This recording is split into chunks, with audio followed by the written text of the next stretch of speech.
น้องเป็นสาวไทยโซกุสุมานแดนดอกกระเจียวบานยอดอาหารไข่มดแดงเขียวงามผักหวานจักระจันแมงแค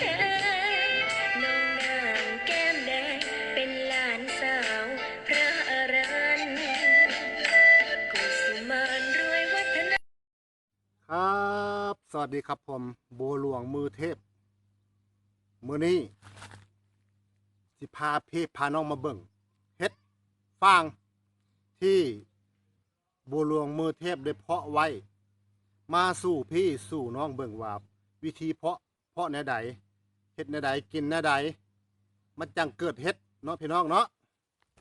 พอเห็ดเพื่องแบบขี้ข้านพี่น้องเห็ดแบบนี้ก็ได้กินนะพี่น้องเด้อครับผมนี่แหละครับผมผลผลิตของบัวหลวงมือเทพที่ผลิตเอาไว้เนาะพี่น้องเนาะว้าวแล้วเฮากะเอาเก็บเก่งเลยพี่น้องเก็บเก่งเลยนี่แหละครับผมนี่คือเต้นเก่าที่เฮาบ่อไซแล้วเฮาเอามาเพาะเห็ดฟางได้เนาะพี่น้องเนาะที่ผมเห็ดฟางไว้หลายมือเติบพี่น้อง10 กว่ามือเพื่อมันสีออกเพิ่งบ่ออกก็มาเบิ่งนำกันพี่น้องว่ามันได้ผลจริงบ่หูดออกเลยพี่น้องแต่งนี่พี่น้อ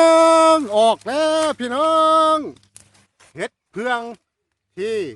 บัวหลวงมือเทพได้เพาะเอาไว้พี่น้องมันกำลังออกเลยพี่น้องเด้อเฮากระท่ามาเบิ่งมือหน้าว่ามันสิออกเลาะข้างบ่มือนี้มันเพียงออกแต่ข้างบนพี่น้อง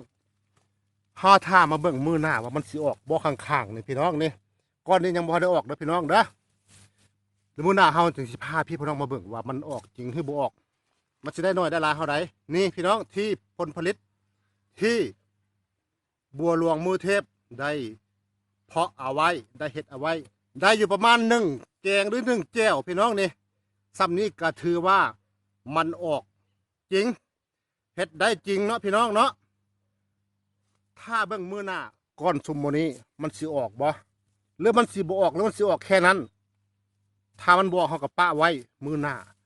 ให้นี่กำลังเสื้อมันกำลังเดินพี่น้องนี่เสื้อมันกำลังเดินนะพี่น้องนะ